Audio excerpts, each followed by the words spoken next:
साँच्चै नै नर्सिङलाई प्रोफेसनल डिग्रीबाट हटाइएको हो र यदि हो भने इन्टरनेसनल एन्क्लिक्स नर्सेसहरूलाई यसले के असर गर्छ त 2025 जुलाईमा ट्रम्प एडमिनिस्ट्रेसनले पास गरेको वान बिग ब्युटिफुल एक्ट यही एक्ट अन्तर्गत रहेर नोभेम्बर 2025 मा युएस डिपार्टमेन्ट अफ एजुकेसनले अफिसियल गरेको यो न्यू रेगुलेसन 1 जुलाई 2026 बाट इम्प्लिमेन्ट हुने भनिएको छ जसमा प्रोफेसनल डिग्रीमा मेडिसिन ल फार्मेसी एसेक्ट्रा छन् भने एक्सक्लुड भएका छन् nursing physical therapy physician assistant इत्यादि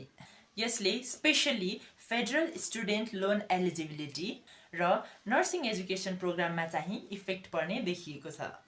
जसमा लोन लिमिट्समा ग्रेजुएट स्टुडेन्टलाई $20,500 पर इयर र $100,000 फर लाइफ टाइम रहेको छ भने प्रोफेसनल डिग्री स्टुडेन्टलाई $50,000 पर इयर र $200,000 फर लाइफ टाइम रहेको छ अब आउँ मेन पोइन्टमा यो लको स्पेसिफिकल्ली इन्टरनेसनल एन्क्लिक्स नर्सेसहरूलाई केही इन्डिरेक्ट इम्प्याक्ट देखिएको भए तापनि यो प्राइमरीली फाइनेन्सियल एड रिक्लासिफिकेसन हो प्रोफेसनल स्टेटस अफ प्र्याक्टिस भने होइन किनकि मेन इस्यु भनेको ग्रेजुएट लेभल फन्डिङ हो